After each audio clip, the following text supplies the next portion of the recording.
En 2016, la famille Meshcheryakov vivait à Moscou depuis un certain temps. La famille est composée de 4 personnes. Vladimir Anatolievitch Meshcheryakov, son épouse Ekaterina Alexandrovna M, ainsi que leur fils Vladimir, âgé de 15 ans et issu d'un précédent mariage, et leur fille Anastasia, âgée de 4 ans, et que tout le monde appelle affectueusement Nastia. Vladimir aurait été diplômé d'une école militaire et aurait travaillé au sein de la commission électorale centrale du gouvernement russe. Ekaterina, quant à elle, était comptable dans une entreprise privée. Anastasia est quant à elle née en août 2011. Il s'agit d'un enfant désiré depuis longtemps. La première grossesse de Catherine a malheureusement pris fin de manière inattendue. La deuxième grossesse a également connu des complications. L'accouchement lui-même a été si difficile que la petite fille a dû rester dans l'utérus sans accès complet à l'oxygène pendant 14 heures. Tout cela a eu un impact tangible sur la santé de l'enfant. Selon le rapport médical officiel, en raison du manque d'oxygène dans le sang du cerveau, Anastasia présentait un trouble végétatif important, qui a conduit à la défaillance de son système nerveux central. Dans de telles circonstances, les parents de l'enfant ont naturellement dû assumer certaines obligations. Certaines de ces obligations avaient peut-être une composante matérielle. Du moins si l'on considère le fait que les parents d'Anastasia ont été informés qu'il n'existait aucun traitement efficace contre la maladie dans le pays. Ils ont donc dû se rendre en Chine, où Anastasia a subi une opération assez compliquée mais prometteuse. Immédiatement après, les époux ont recommencé à économiser pour financer un nouveau voyage à l'étranger. Cette fois-ci, ils devaient se rendre en Allemagne. En réalité, Vladimir et Ekaterina ont dû travailler d'arrache-pied. Pour des raisons évidentes, Nastia ne pouvait pas rester seule à la maison. Ses parents ont donc cherché une nounou pour s'occuper de la petite fille. En 2013, ils ont trouvé une jeune femme du nom de Gulchekra Bobokulova. Originaire de Samarcande, une ville située dans le sud-est de l'Ouzbékistan, elle est née en 1977. Gulchekra n'aurait jamais terminé ses études secondaires. Vers l'âge de 19 ans, elle a épousé Radmir, avec qui elle a eu 3 enfants. Leur mariage a toutefois pris fin en 2002. Immédiatement après, son fils aîné est allé vivre avec son père, tandis que son deuxième enfant a été confié à des membres de sa famille. Lors de son séjour en Russie, Gulchekra a rencontré un homme nommé Surob Mouminov, également originaire de Samarcande. Une relation amoureuse s'est installée entre eux et, quelque temps plus tard, ils sont tous deux rentrés en Ouzbékistan pour se marier. On sait que Gulchekra et Surob ont vécu ensemble pendant un peu plus de 2 ans avant que la femme ne découvre son infidélité. Elle est ensuite repartie pour Moscou. Elle a d'abord travaillé comme vendeuse de fruits et légumes, puis a réussi à trouver un emploi de nounou. Comme nous l'avons déjà mentionné, c'est en 2013 qu'elle a commencé à travailler pour la famille Meshcheryakov et qu'elle s'est occupée avec beaucoup de difficultés de la petite Nastia. On sait qu'en 2014, Gulchekra a de nouveau eu un partenaire permanent. Il s'agissait d'un homme de 48 ans, Mamour Djourakoulov, qu'elle a ensuite épousé. À cette époque, tout le monde pensait que tout allait bien. Les parents d'Anastasia ont en tout cas indiqué à plusieurs reprises qu'ils étaient satisfaits du travail de leur nounou. En même temps, Gulchekra vivait avec eux et avait sa propre chambre. Tout cela lui a permis de s'occuper pleinement de la petite fille et de lui donner toute l'attention et l'affection nécessaires. En d'autres termes, la femme s'est parfaitement intégrée à la famille Meshcheryakov. Et même si la majorité de la population en Ouzbékistan est musulmane, Gulchekra n'a jamais manifesté sa foi à l'extérieur. Plus tard, les Meshcheryakov se sont souvenus qu'ils n'avaient jamais vu Gulchekra prier. Selon eux, elle ne portait pas non plus d'abaya, cette longue robe arabe traditionnelle qui se porte par-dessus les vêtements et qui est destinée à être portée dans les lieux publics. Elle ne portait pas non plus le traditionnel hijab, un foulard qui couvre généralement la tête et le cou. Sa présence constante, son attention et sa réactivité ont permis aux parents d'Anastasia de travailler à plein temps et même de se consacrer à eux-mêmes. Les Meshcheryakov ont ainsi pu faire de la plongée sous-marine, une activité qu'ils aimaient tant. Ils sont d'ailleurs devenus membres de l'un des clubs de plongée de Moscou. Quoi qu'il en soit, tout semblait aller pour le mieux. Début décembre 2015, après avoir travaillé plus de 2 ans dans la famille Meshcheryakov, Gulchekra a décidé de retourner brièvement en Ouzbékistan pour régler quelques problèmes administratifs. Malheureusement, ce voyage lui a apporté une surprise plutôt désagréable. Il s'est avéré que pendant son absence en Russie, Son mari Surrob Mouminov avait épousé une autre femme, ce qui était autorisé par leur religion commune. Cette nouvelle a considérablement affecté la santé mentale de Gulchekra. C'est du moins ce que affirme son père, Bakreddin Touraev. Pourtant, au cours des premiers jours de son séjour à Samarcande, Gulchekra semblait heureuse. Elle vivait avec ses parents, rendait visite à ses enfants, retrouvait ses amis d'école et passait du temps à regarder la télévision. Le père de Gulchekra a même essayé de la persuader de rester dans le pays et d'y trouver un emploi convenable. Mais elle ne cessait de répéter à quel point sa petite Nastia lui manquait. Selon elle, elle la traitait comme sa propre fille. Après 25 jours en Ouzbékistan, Gulchekra retourna une nouvelle fois à Moscou pour retrouver la famille Meshcheryakov. Vladimir et Ekaterina ont alors immédiatement remarqué que quelque chose n'allait pas chez cette femme. Elle leur a bien sûr annoncé que son mari avait pris une nouvelle femme, et dans un premier temps, les parents de Nastia ont mis ces changements d'humeur sur le compte des événements survenus dans sa vie personnelle. Cependant, ils se sont rendus compte plus tard que les choses n'étaient pas aussi simples qu'ils l'avaient pensé au départ. Le comportement de Gulchekra est alors devenu de plus en plus inquiétant. Elle est notamment devenue beaucoup plus renfermée et silencieuse. Elle passait des heures sur Internet et consultait des sites Internet plutôt étranges en arabe. Elle est également devenue beaucoup plus religieuse. En d'autres termes, le couple a commencé à remarquer que leur nounou étendait un tapis et priait, ce qu'elle ne faisait pas auparavant. Finalement, ils ont décidé de lui parler pour connaître les véritables raisons d'un tel changement. Ils lui ont même demandé si elle était fatiguée par son travail et si elle voulait faire une pause avant de continuer, mais elle leur a assuré que tout allait bien. Cependant, même avec le temps, son comportement n'a pas changé.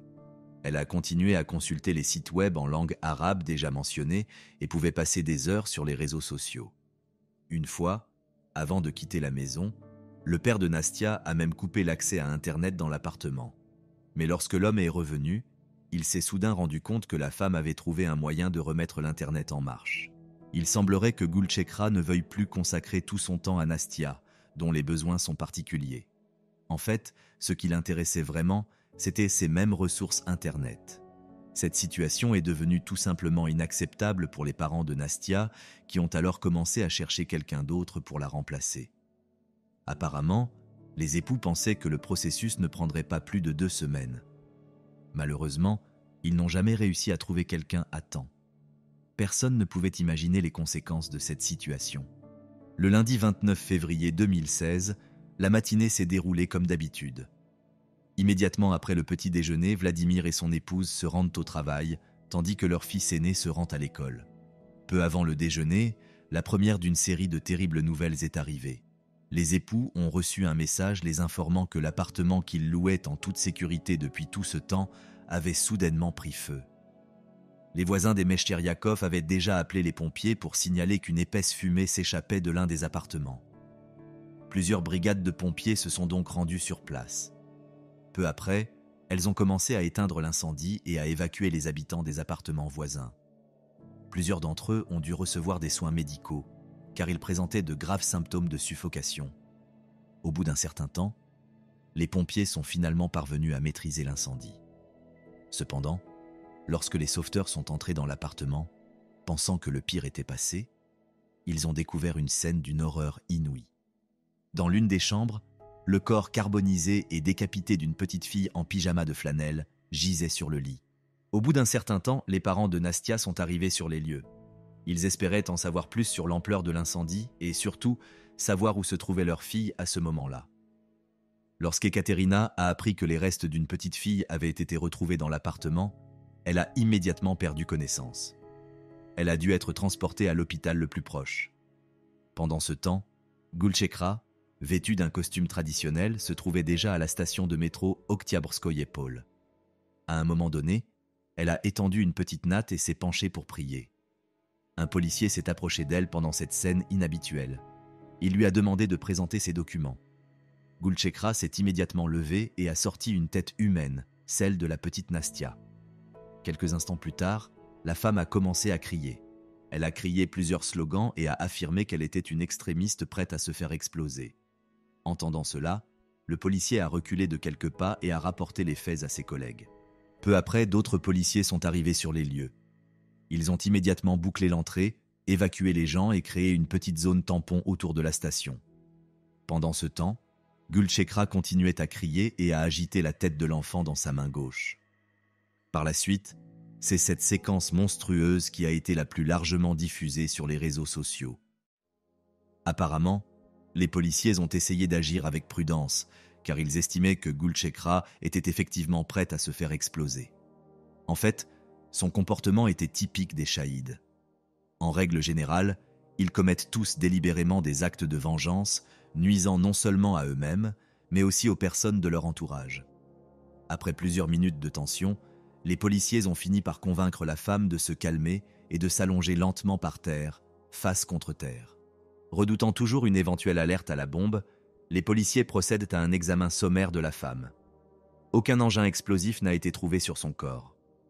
La station de métro Oktyabrskoye Pol, déjà mentionnée, a également été inspectée, mais aucun explosif n'y a été trouvé non plus. Peu après, Gulchekra Bobokulova, âgée de 38 ans, a été emmenée au commissariat de police. À ce moment-là, l'incident avait déjà choqué tous les habitants de la capitale. Comme elle l'a révélé lors de l'interrogatoire, la femme avait délibérément attendu que les parents et le frère de Nastia quittent la maison. Elle a ensuite revêtu des vêtements traditionnels et s'est approchée du berceau de la fillette, qu'elle aimait, selon ses propres dires, comme sa propre fille. Elle a alors enroulé ses bras autour du cou de la jeune fille et l'a étranglée. 1 minute plus tard, elle s'est rendue dans la cuisine pour prendre un couteau et séparer la tête de la fillette de son corps. Elle a ensuite versé un liquide inflammable sur l'appartement, y a mis le feu, puis a quitté les lieux. Cette version a tout de suite semblé logique, car elle correspondait à l'ampleur de l'incendie et des dégâts causés. Interrogée sur les raisons de son geste, Gulchekra a répondu que c'était sa voix intérieure qui le lui avait ordonné. А ребенок-то здесь при чем? Отомстила. Кому? Кто кровь поливал ему? Кому ему? Кто поливал? А кто проливал? Тем бомбит самолетом. Смотрите, маленький ребенок. Поэтому ты убил ребенка. Да, поэтому отомстила. En même temps, la femme a nié dès le début la version selon laquelle elle aurait mis le feu uniquement pour dissimuler les traces de son acte odieux. Selon elle, son intention était d'attirer l'attention du public et de lui lancer un défi. Elle a également déclaré vouloir que les parents de Nastia découvrent, aussi rapidement que possible, l'auteur du crime.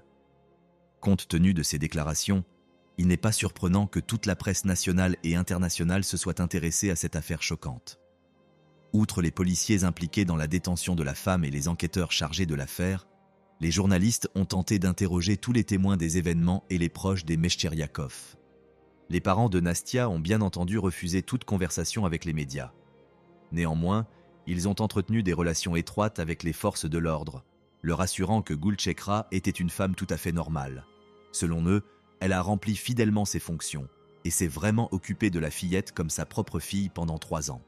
Toutefois, les conjoints ont également indiqué que le comportement de Gulchekra avait beaucoup changé depuis son récent voyage dans son pays d'origine. Sur la base de ces informations, et afin de déterminer la source d'un tel changement de comportement chez cette femme, les autorités ont lancé une enquête plus approfondie sur l'affaire. Au fil du temps, ils ont appris l'existence de Ramatilo, le fils aîné de Gulchekra, un jeune homme de 19 ans. Ce dernier avait séjourné en Russie environ 1 an avant l'incident. Il a ensuite décidé de rentrer chez lui. Selon certains rapports, peu après l'arrestation de Gulchekra, son fils aîné a également été arrêté. Bien que les raisons exactes de cette détention n'aient pas été révélées, on suppose qu'elle a été effectuée à la demande des autorités russes. Apparemment, les enquêteurs pensaient que Gulchekra avait pu tomber sous l'influence de cellules dites subversives dont les représentants l'avaient encouragé à commettre ce crime odieux. C'est pourquoi ils ont demandé à Ramatilo de leur fournir des informations sur les personnes avec lesquelles sa mère avait été en contact. Il est important de noter qu'il n'y a eu pratiquement aucune information relative à cette affaire à la télévision d'État. Cette situation a provoqué une vague de mécontentement sans précédent parmi le public. Le gouvernement du pays a justifié cette décision en avançant que les détails de l'affaire étaient d'une cruauté inouïe et donc inadaptés à la télévision. Néanmoins, cette mesure n'a pas empêché la diffusion de l'information. Ainsi, on a assez rapidement su que Gulchekra était enregistrée auprès du service fédéral des migrations et qu'elle résidait légalement dans le pays. En revanche, elle n'avait pas de permis de travail. Il est également apparu que les autorités envisageaient sérieusement la possibilité que cette femme agisse sous l'influence de substances illicites ou qu'elle soit atteinte d'une maladie mentale. C'est pourquoi, après son arrestation et une série d'interrogatoires, elle a été soumise à des examens toxicologiques et psychiatriques. 16 heures seulement après l'incident, Gulchekra est retournée sur les lieux du crime avec des policiers afin de reconstituer la scène de crime. Les médias s'étaient déjà massés autour de la maison où avait vécu la famille Meshcheryakov à ce moment-là. Tous espèrent capturer la femme qui a commis un acte aussi cruel. Quant à Gulchekra elle-même, elle n'avait pas l'air d'une personne préoccupée par quoi que ce soit, bien au contraire. Il semble qu'elle ne se repente pas du tout de son geste et qu'elle est parfaitement consciente de tout ce qui lui arrive. Elle a dirigé les policiers avec indifférence vers l'entrée, puis vers l'appartement situé au 5e étage. Elle leur a indiqué l'endroit où étaient cachés ses effets personnels. Gulchekra a également expliqué qu'elle avait enlevé sa jupe et l'avait jetée dans la poubelle immédiatement après le départ des parents de Nastia. Elle a ensuite enfilé des vêtements habituellement portés par les femmes de la même religion qu'elle. C'est la voix intérieure de la femme qui lui a dit de le faire, comme indiqué précédemment. Gulchekra a ensuite pointé du doigt l'endroit où se trouvait encore le berceau brûlé. Elle a déclaré qu'elle avait tué Nastia à cet endroit. Lorsque l'opération s'est terminée et que la femme a été emmenée à l'extérieur, les habitants du quartier ont commencé à l'insulter. Plus tard, dans leur témoignage, certains voisins des Meshcheryakov ont déclaré qu'ils n'avaient jamais vu Gulchekra habillée comme elle l'était le jour du meurtre de Nastia. Ils ne l'avaient jamais vue en train de prier non plus. Selon eux, les Meshcheryakov la traitaient comme un membre à part entière de leur famille. Ils l'emmenaient même avec eux lorsqu'ils sortèrent de la ville. Il ne fait aucun doute que le public, au sens large du terme, a été profondément touché par tout ce qui s'est passé. C'est peut-être pour cette raison que, dans les jours qui ont suivi, des collectes de fonds ont été organisées sur les réseaux sociaux pour venir en aide à la famille qui a perdu non seulement leur fille, mais aussi tous leurs biens. Il convient également de noter que l'entrée de l'immeuble où vivait la famille, ainsi que la façade du bâtiment de la station de métro où Gulchekra a brandi la tête de la fillette comme un trophée, étaient recouverts d'objets de toutes sortes. On pouvait notamment y voir des peluches, des poupées, des notes touchantes, des bougies et bien sûr des fleurs. De nombreuses personnes se sont arrêtées près de ces lieux pour prier et tenter de comprendre ce qui semblait inexplicable. Pendant ce temps, l'enquête sur cette affaire odieuse se poursuivait et les autorités tentaient de déterminer le motif qui avait poussé une femme jusque-là sans histoire à commettre un tel acte. L'un des premiers rapports officiels parus dans les médias indiquait que la police était à la recherche de plusieurs hommes prétendument liés à un groupe extrémiste international. Leurs noms et leurs coordonnées avaient été enregistrés par Gulchekra sur son téléphone portable à peu près au moment où elle se trouvait à Samarcande. Selon l'une des hypothèses de l'enquête, la femme aurait pu commettre le crime sous l'influence constante de ces hommes. Dans le même temps, les enquêteurs n'écartaient pas la possibilité que Gulchekra ait agi de sa propre initiative. C'est du moins la version avancée par les autorités lors de la première audience de l'affaire. Quoi qu'il en soit, les complices présumés de Gulchekra sont toujours en fuite. Parallèlement, peu avant la première audience, la femme a fait plusieurs déclarations incohérentes, remplies d'insultes et de discours prophétiques particuliers.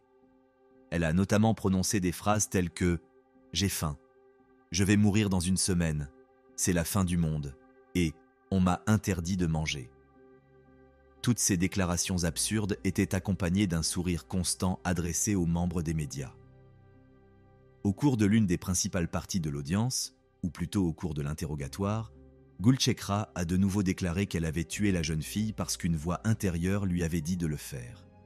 Il est important de noter qu'assise dans une sorte de cage dans laquelle les accusés sont souvent placés pour la durée de l'audience, la femme semblait incroyablement calme.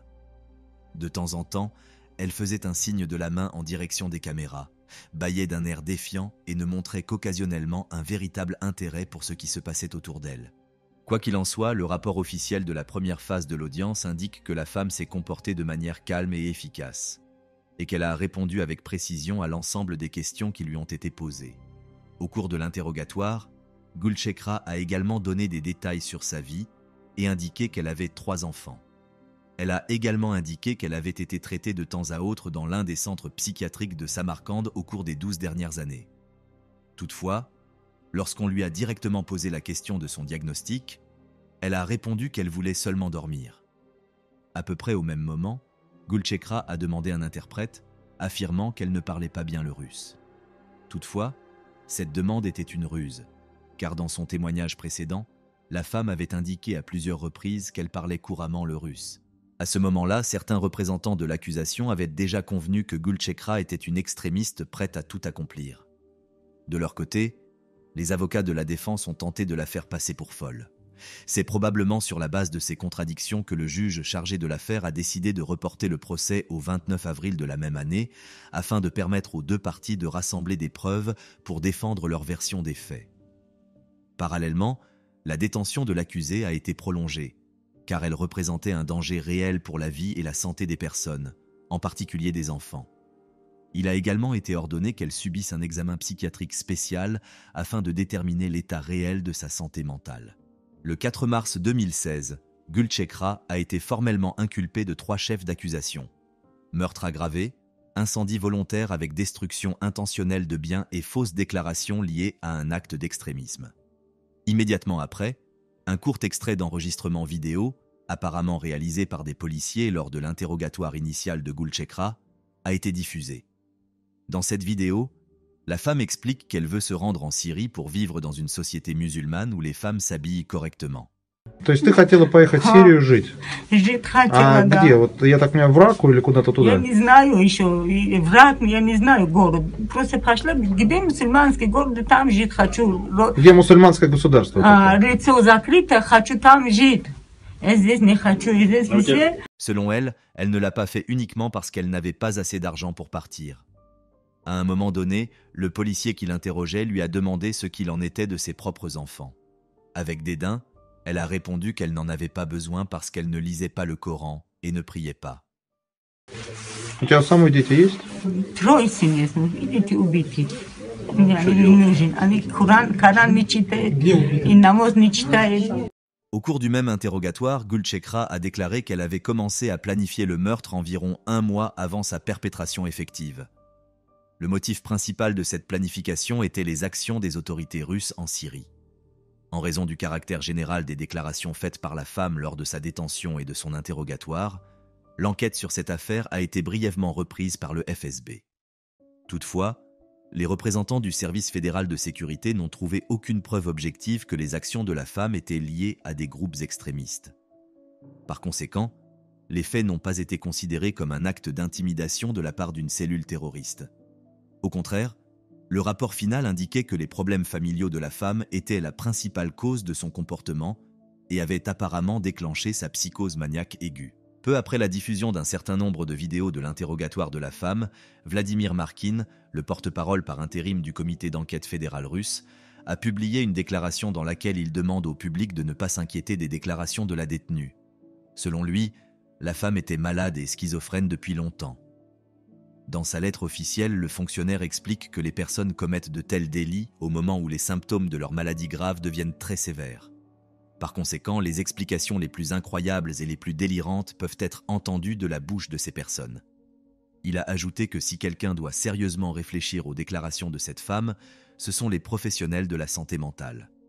Le secrétaire de presse du président russe, Dmitri Peskov, a pour sa part été encore plus franc dans ses déclarations, qualifiant la femme de folle. Bien que ces déclarations ressemblent à une tentative de discréditer les véritables motivations de Gulchekra pour beaucoup, les fonctionnaires n'avaient pas tort. En raison de l'incroyable cruauté de son comportement, tout le monde s'accordait à dire qu'elle souffrait de graves troubles mentaux. À la demande des autorités russes, les enquêteurs ouzbeks ont appris que Gulchekra avait effectivement été diagnostiquée schizophrène par le passé. Par la suite, le centre de Samarcande pour le diagnostic des maladies mentales a envoyé un rapport aux autorités russes confirmant qu'elle y avait été traitée en 2002. Elle n'y a toutefois pas été revue depuis. Comme l'a déclaré plus tard Bakreddin Touraev, le père de Gulchekra, celle-ci a commencé à entendre des voix au début des années 2000. Depuis, son comportement est devenu erratique. Selon lui, la situation n'a fait qu'empirer avec le temps et, à un moment donné, Gulchekra a commencé à prononcer des mots étranges. Par ailleurs, elle ne l'écoutait pas et se montrait agressive. Parfois, elle a même perdu la mémoire. Ses proches se sont alors inquiétés pour sa santé mentale. Ils ont alors emmené la femme dans un centre médical spécialisé, où elle est restée pendant 13 jours. On lui a alors diagnostiqué une schizophrénie. Immédiatement après, son premier mari, Radmir, a quitté la famille. Quelque temps après son retour à la maison, Gulchekra a recommencé à entendre des voix. Mais cette fois, celles-ci étaient accompagnées d'horribles hallucinations, dans lesquelles elle avait l'impression qu'il y avait du sang partout. Après avoir appris cela, les parents de la jeune femme ont de nouveau cherché de l'aide, dans un autre centre médical cette fois. Selon son père, Gulchekra s'y est vu prescrire des pilules qu'elle a prises pendant longtemps. Grâce à ces pilules, sa vie est enfin redevenue normale. Cependant, les voix continuent d'apparaître de temps en temps.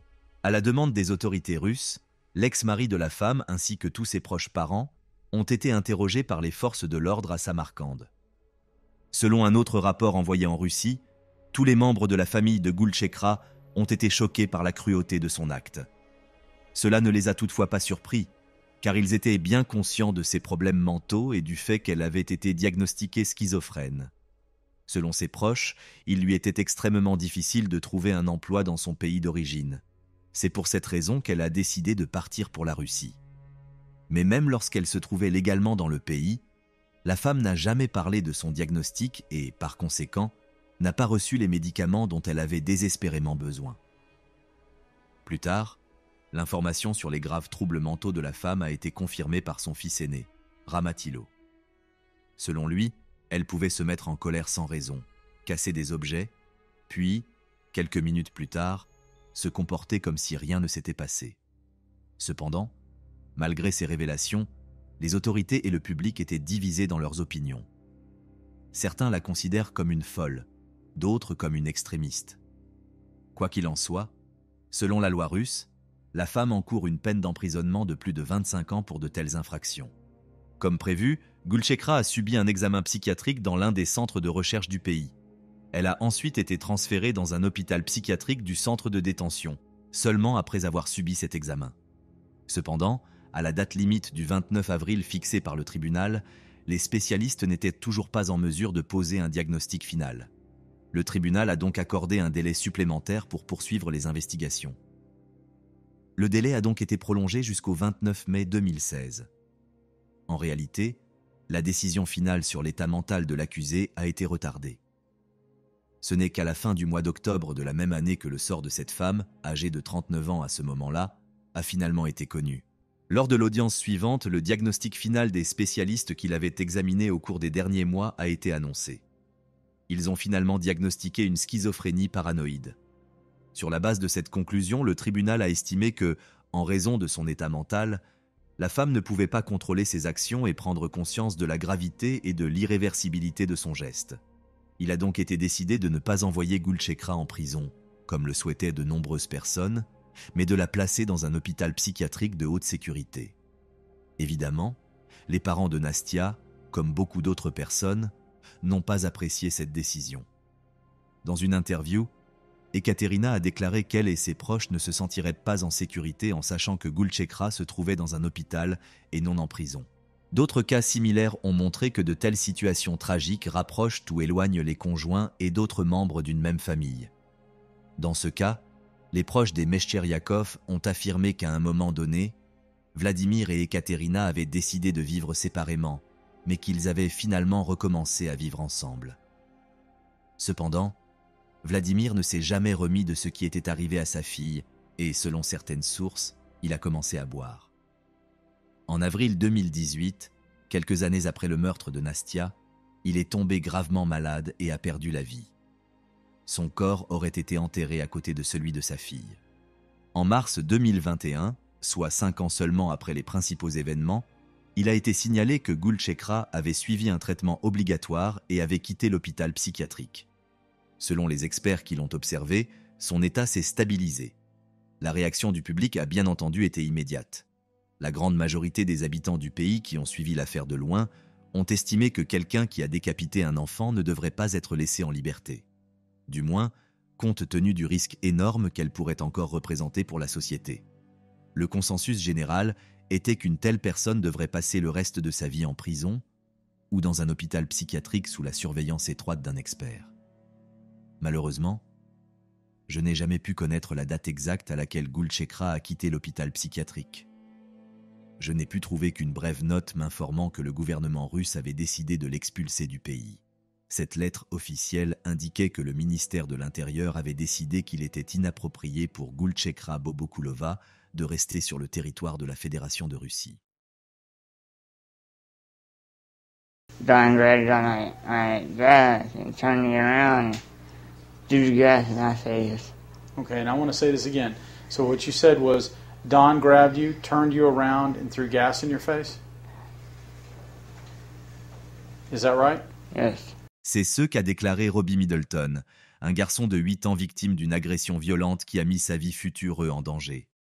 L'enquête sur cette affaire a traîné pendant des années jusqu'à ce que Robbie fasse une déclaration franche et choquante. Robert Middleton, également connu sous le nom de Robbie, est né le 28 juin 1990 à Splendora, au Texas, États-Unis.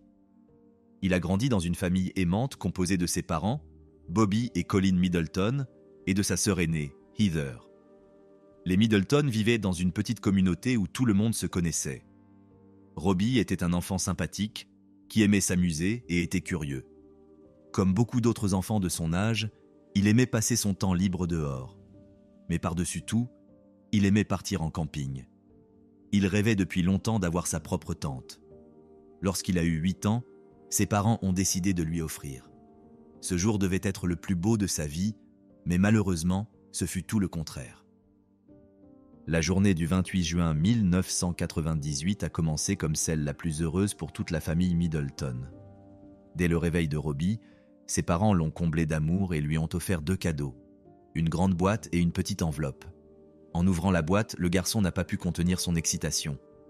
Il a immédiatement réalisé qu'il s'agissait de la tente dont il rêvait depuis si longtemps. Après avoir remercié ses parents, il a ouvert l'enveloppe qui contenait une somme d'argent très importante pour un enfant de 8 ans. Un peu plus tard, Robbie a annoncé qu'il voulait utiliser la tente pour fêter son anniversaire avec son meilleur ami. Il a demandé à ses parents s'ils pouvaient monter la tente dans le jardin et acheter des feux d'artifice pour l'occasion, et ils l'ont non seulement autorisé à le faire, mais ils l'ont également accompagné au centre commercial pour acheter tout le nécessaire. Une fois ses courses effectuées, Robbie attendit le crépuscule pour aller chercher son ami qui vivait dans le même quartier, mais de l'autre côté de la forêt. Bien que l'endroit soit isolé et mal éclairé, le garçon avait l'habitude de passer par là sans craindre d'avoir des ennuis. Cependant, ce jour-là, tout a changé et il a été attaqué de manière incroyablement brutale. Il a été attaché à un arbre à l'aide d'un filet de pêche, puis aspergé d'essence et brûlé vif. Malgré les cris de douleur de Robbie, personne ne l'a entendu. C'est cette horrible douleur qui l'a empêché de perdre connaissance et de mourir. Lorsque le filet qui retenait Robbie a brûlé, il a pu s'écarter. Littéralement à bout de force, il s'est frayé un chemin vers la route menant à sa maison. Au même moment, les voisins de Robbie qui rentrèrent du travail l'ont aperçu sortir des bois en rampant. Pensant au premier abord que ses vêtements étaient couverts de boue, ils se sont approchés et ont constaté qu'il était en réalité brûlé. Il avait une mine épouvantable, son corps fumait encore et sentait l'essence. Ses yeux étaient complètement blancs, sa peau avait fondu et ses paupières, ses lèvres, ses cheveux et ses parties génitales étaient complètement carbonisés. L'un des voisins de Robbie a remarqué un panache de fumée s'élevant des bois et s'est précipité pour s'assurer que le feu ne brûlait plus. Après s'être déplacé à une centaine de mètres de la route et avoir suivi la direction d'où émanait la fumée, il a découvert le site de l'incendie. Un petit arbre avait été presque entièrement brûlé par les flammes. Le sol autour de l'arbre était imbibé d'essence et une forte odeur de carburant flottait dans l'air. Pendant ce temps, Robbie répétait qu'il ne voyait rien, qu'il avait froid et très soif. Des habitants lui ont apporté de l'eau, une couverture et des glaçons. Heureusement, l'une des personnes présentes savait comment soigner les brûlures. Cette personne a averti les autres de ne pas toucher Robbie et de ne pas lui donner à boire, car cela pourrait aggraver son état déjà désastreux. Pendant que les voisins tentaient d'aider le garçon, ses parents s'inquiétaient déjà sérieusement de son absence. Alors qu'ils sortirent de la maison, ils ont vu un groupe d'habitants rassemblés au bout de la rue et qui appelaient à l'aide. Se précipitant instinctivement vers eux, il découvre l'enfant gravement brûlé sur tout le corps. En reconnaissant les baskets rouges de Robbie, Colin a immédiatement su qu'il s'agissait de son fils. Tout le monde a commencé à demander à Robbie ce qui lui était arrivé, s'il y avait eu un accident ou si quelqu'un l'avait attaqué. Accident ou agression? Au début, il semblait que le garçon ne savait pas quoi répondre. Mais Robbie a fini par avouer qu'un adolescent nommé Rex Taylor lui avait aspergé le visage d'essence. La première ambulance est alors arrivée sur les lieux. Peu après, Robbie a été transporté dans un petit hôpital de Houston, mais en raison de la gravité de ses blessures, il a été immédiatement réacheminé vers un centre médical de Galveston.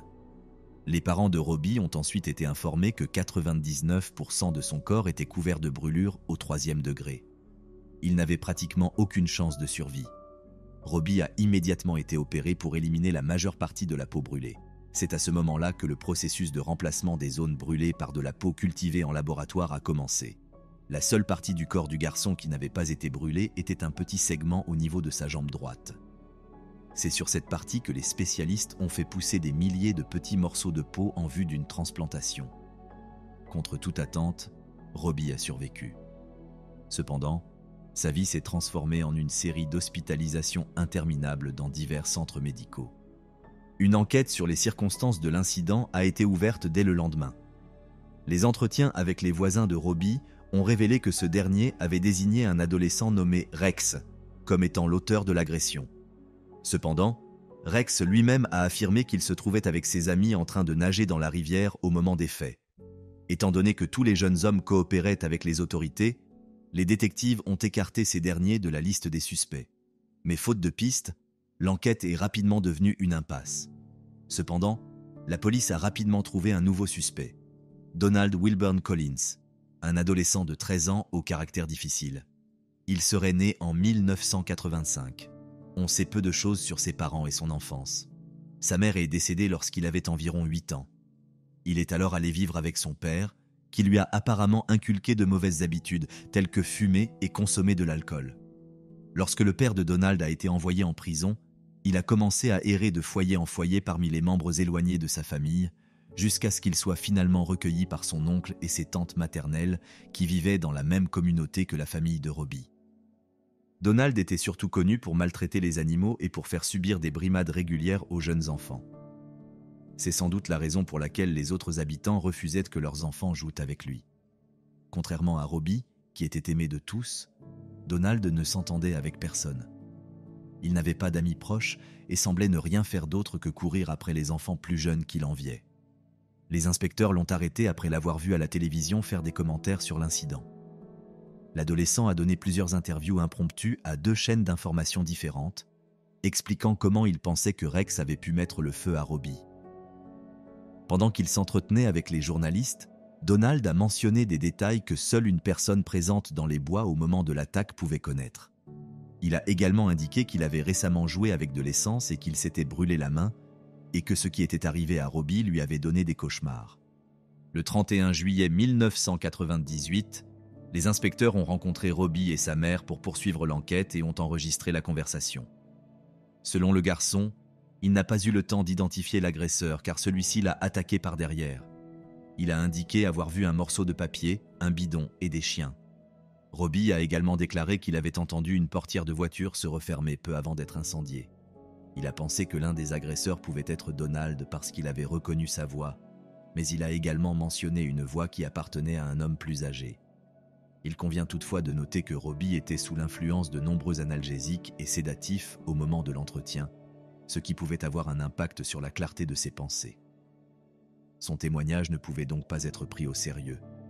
Cependant, quelques jours plus tard, les inspecteurs ont de nouveau parlé à la mère de Robbie, qui a déclaré que son fils avait non seulement donné les noms de ses agresseurs, mais aussi des détails sur ce qu'ils lui avaient fait.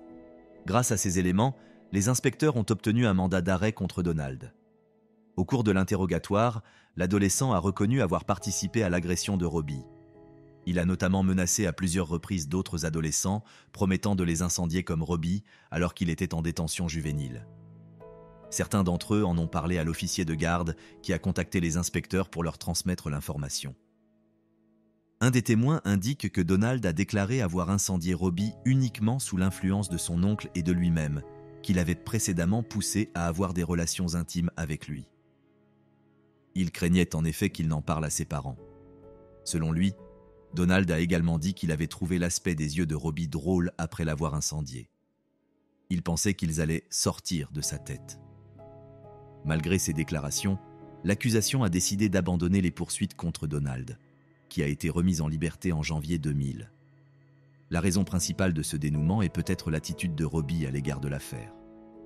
Ses déclarations incohérentes sur l'identité de son agresseur ont notamment contribué à cette issue. Et malgré les efforts de sa famille pour obtenir justice, l'enquête piétine.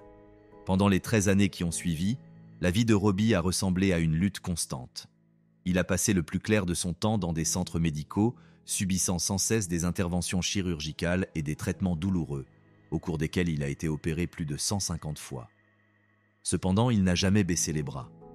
Grâce au soutien inconditionnel de ses proches, il est devenu un symbole de résilience et de courage.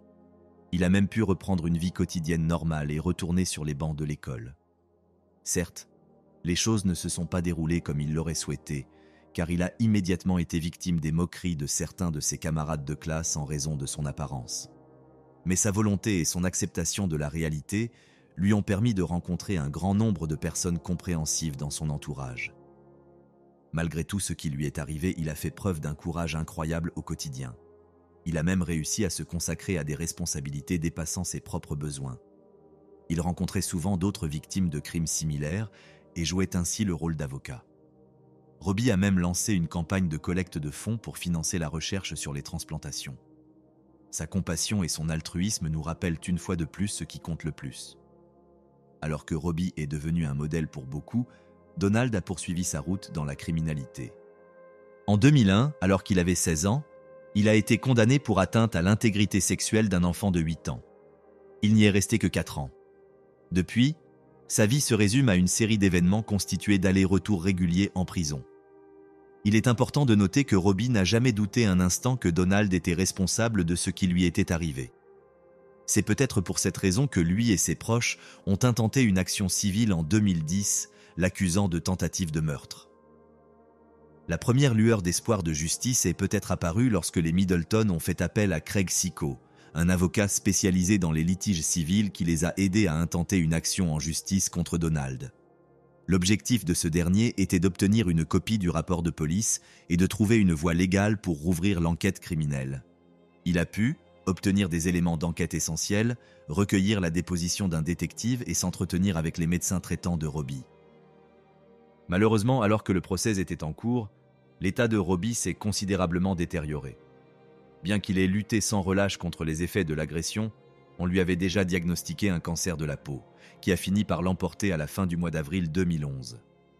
En guise d'ultime acte de courage, il a enregistré une vidéo de 27 minutes dans laquelle il raconte la vérité sur ce qui s'est passé ce jour fatidique, ainsi que d'autres détails qu'il avait soigneusement gardés pour lui jusqu'alors. Robbie y raconte les événements survenus dans les semaines précédant l'incendie criminel. Selon lui, Donald l'avait amené de force au même endroit et l'avait incité à avoir des relations intimes avec lui. Robbie a affirmé avoir agi de la sorte uniquement parce qu'il avait vu Donald inciter un autre garçon de 8 ans à avoir des relations intimes. Il a également indiqué qu'il avait cru entendre la voix d'un homme adulte le jour où Donald l'a incendié et que cet homme pourrait être l'oncle de l'agresseur. Après avoir enregistré ce témoignage, Robbie s'est éteint. Quelques jours plus tard, des dizaines de personnes se sont rendues à ses funérailles pour lui témoigner leur solidarité. Pendant que les proches de Robbie luttaient contre la douleur de la perte, son avocat a continué à participer au procès en introduisant de nouvelles preuves. Début septembre 2011, Donald a retrouvé la liberté après avoir récemment été incarcéré. 3 mois plus tard, la phase suivante du procès civil a eu lieu. Après avoir visionné une vidéo enregistrée par Robbie peu avant sa mort, le jury a rendu un jugement symbolique et a accordé à ses proches une compensation financière de 150 milliards de dollars. Ce montant est le plus élevé jamais accordé dans le cadre d'un procès civil dans l'histoire des États-Unis d'Amérique. Même s'ils savaient pertinemment qu'ils ne verraient jamais cet argent, les parents de Robbie ont considéré le jugement comme une forme de justice pour leur fils. D'ailleurs, l'argent n'était pas leur objectif premier. Après la fin du procès civil, les bureaux du shérif et du procureur du comté de Montgomery ont annoncé qu'ils rouvriraient l'enquête. Et il faut dire que la tâche était loin d'être facile. La nouvelle enquête a comporté plus de 200 entretiens avec des témoins potentiels, ainsi que des témoignages d'experts issus d'horizons variés. Au cours de la nouvelle enquête, les inspecteurs ont interrogé presque tous les témoins précédents et ont retrouvé ceux qui n'avaient pas témoigné en 1998. 2 de ces témoins sont devenus des éléments clés de l'affaire. L'un d'eux est la cousine de Donald. Elle a déclaré que la nuit où tout s'est passé, son frère lui a avoué que c'était lui qui avait attaché Robbie à un arbre avec un filet de pêche, puis l'avait aspergé d'essence et y avait mis le feu. Le témoin a noté que lorsqu'elle en a parlé à l'un de ses proches, celui-ci lui a répondu que les adultes allaient s'en occuper. Cette affaire soulève de nombreuses questions juridiques dont la plupart sont liées au fait que Donald n'avait que 13 ans au moment des faits. Néanmoins, toutes les personnes impliquées dans cette affaire se sont efforcées d'obtenir une véritable justice pour Robbie et sa famille et d'assurer la mise en détention de Donald. En 2012, le procureur chargé de l'enquête a demandé au tribunal de district l'autorisation de juger Donald en tant qu'adulte. Bien sûr, il était déjà adulte à ce moment-là, mais il convient de rappeler qu'il n'avait pas encore atteint l'âge de 18 ans au moment du crime. Dans sa réponse formelle, le juge de district a simplement noté que les procureurs avaient le droit de traiter les affaires impliquant des mineurs comme des adultes à leur seule discrétion. Il n'a toutefois pas formulé de conclusion spécifique concernant l'affaire. Finalement, le procureur a décidé de poursuivre Donald comme un adulte en vertu d'une loi texane promulguée en 1999, soit 1 an après l'agression de Robbie. Jusqu'à cette date, l'âge minimum pour que les adolescents soient reconnus comme des adultes était de 14 ans. En vertu des nouvelles règles, cet âge a été ramené à 10 ans. Le procureur a insisté sur le fait que, puisque Robbie est décédé en 2011, Donald est désormais soumis à ces nouvelles règles. L'avocat du délinquant a pour sa part fait valoir qu'il était illégal de reconnaître son client comme un adulte, car la loi n'avait changé qu'1 an après l'agression proprement dite. En d'autres termes, il devait être jugé selon les lois en vigueur en 1998. Lors de l'audience officielle de plaidoirie de Donald, plusieurs témoins ont déclaré qu'il leur avait personnellement avoué le délit. Finalement, le juge a conclu que Donald devait être considéré comme un adulte et recevoir une peine plus sévère pour le meurtre ou l'homicide involontaire de Robbie. Suite à cette décision, l'affaire a été transférée au bureau du procureur. En raison de la large couverture médiatique de l'affaire, et ce non seulement en 1998, date des principaux faits, mais aussi lors du procès civil, la défense de Donald a déposé une demande de changement de lieu. Le juge a ensuite accédé à cette demande au motif que l'importante couverture médiatique de l'affaire aurait pu nuire à l'impartialité du jury. L'affaire a donc été déplacée dans un comté voisin, ce qui a posé quelques problèmes logistiques aux témoins de l'accusation. La plupart d'entre eux, au moins une quarantaine, étaient des personnes à faible revenu qui ne pouvaient tout simplement pas s'absenter de leur travail, ni disposer d'un moyen de transport personnel ou des moyens de couvrir les coûts de la vie dans une autre ville.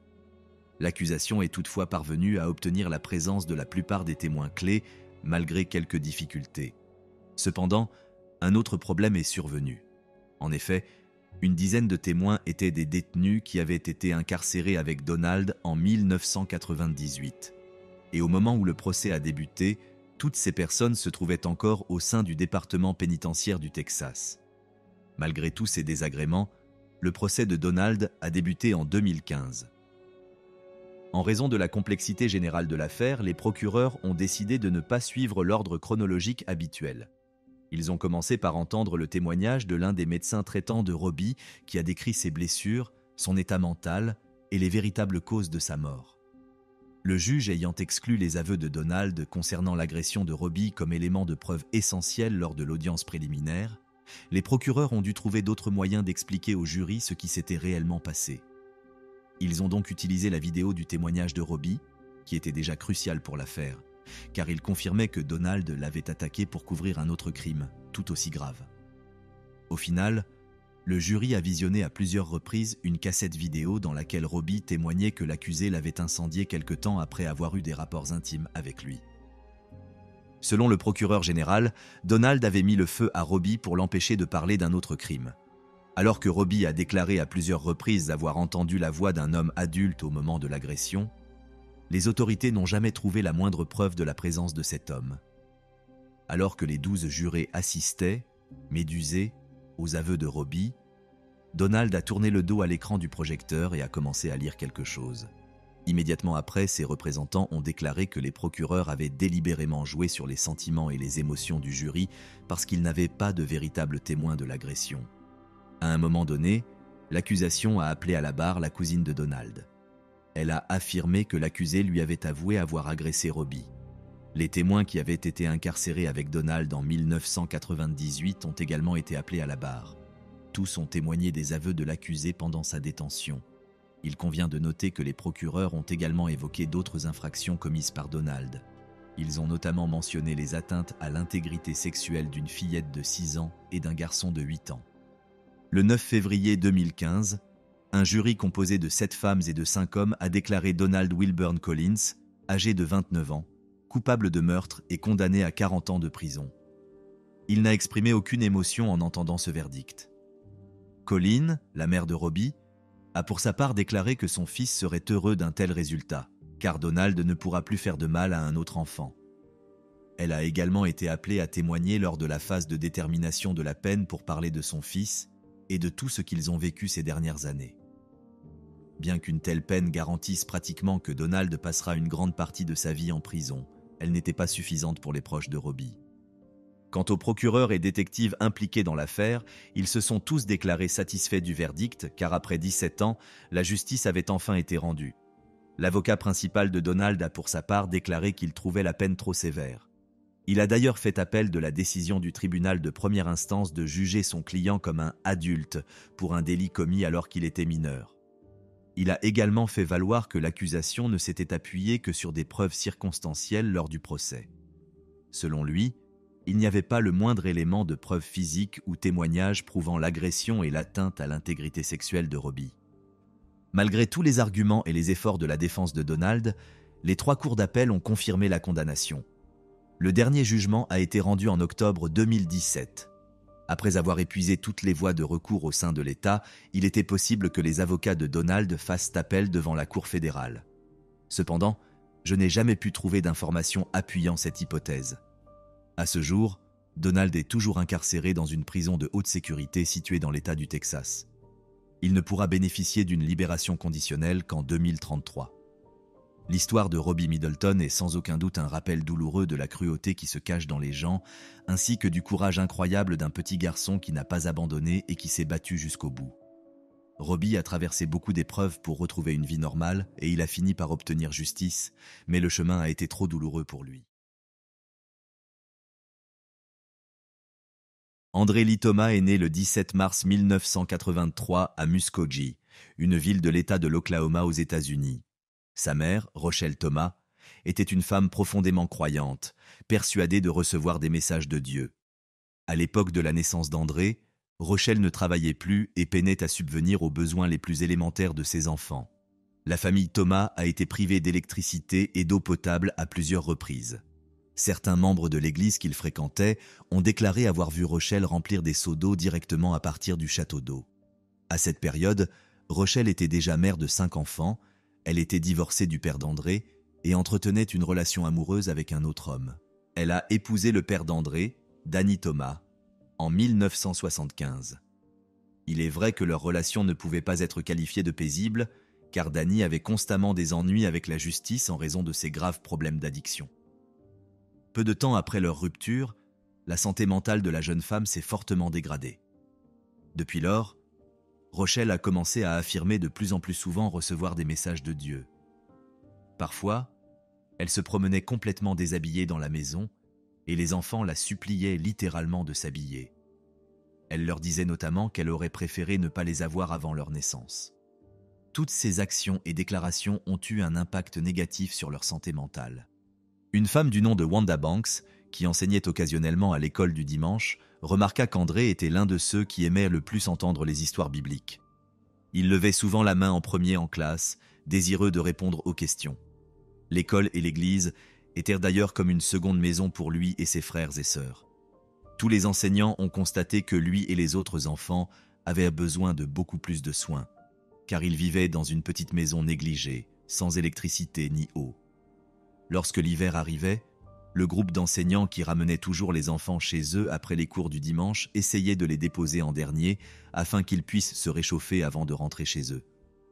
En outre, Rochelle, la mère d'André, recevait une petite aide financière de l'église.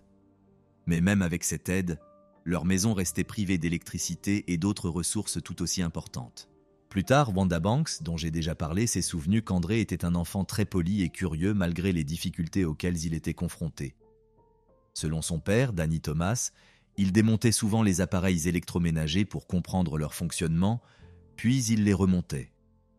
André se distinguait également des autres élèves de l'école ordinaire. Il aimait dessiner et disait vouloir construire des voitures de sport modernes. Cependant, avec le temps, le comportement d'André a beaucoup changé. En 1993, alors qu'il avait environ 10 ans, il a raconté qu'il entendait des voix dans sa tête. Selon Thomas, il entendait des anges et des démons se disputer. Par la suite, l'un de ses amis proches, Christopher Bennett, a déclaré qu'André était devenu de plus en plus étrange et renfermé. Souvent, lorsque ces voix devenaient trop fortes dans sa tête, il se mettait à crier pour essayer de les arrêter, mais cela ne marchait jamais. Finalement, il a commencé à consommer de l'alcool et des substances illicites alors qu'il était encore au lycée. C'est à cette époque qu'il a tenté pour la première fois de s'automutiler. On lui a alors diagnostiqué la schizophrénie. Étonnamment, il n'a pas fallu attendre longtemps pour que des problèmes de santé mentale similaires soient découverts chez son frère James. Quoi qu'il en soit, même avec un diagnostic aussi grave, André n'a pas reçu de soins médicaux adéquats en temps voulu. La seule raison pour laquelle il n'y a pas eu de suivi médical est peut-être liée aux problèmes financiers de sa famille. Pendant ce temps, la mère d'André, Rochelle, continuait à s'attarder sur les messages qu'elle pensait provenir de Dieu. Elle a ainsi pratiquement cessé de prêter attention à ses enfants. C'est peut-être pour cette raison qu'André s'est éloigné de l'église. Quelque temps plus tard, il a tenté à plusieurs reprises de se faire du mal. Lorsqu'il a eu 15 ans, il a été envoyé dans un centre de détention pour mineurs. C'est en fait après avoir commis un vol de bus qu'il a été arrêté. Derrière les barreaux, Thomas a de nouveau tenté de mettre fin à ses jours. Il a donc été placé sous la surveillance étroite de spécialistes. Les résultats de l'examen psychologique ont révélé qu'il souffrait de divers troubles de la personnalité, de jugements irrationnels, d'une perception déformée, d'un sentiment d'irréalité et d'un niveau d'anxiété élevé. Il a toutefois été libéré par la suite. Il avait alors 15 ans. Cela signifie donc que les signes de maladie mentale que j'ai déjà mentionnés étaient présents chez lui depuis l'âge de 5 ans. Bien sûr, il faut préciser qu'il y a eu des périodes où les voix dans sa tête se sont calmées. Pendant ces périodes, il semblait être un adolescent comme les autres, passant du temps avec ses amis et faisant du vélo. Il a même trouvé un emploi dans un fast-food.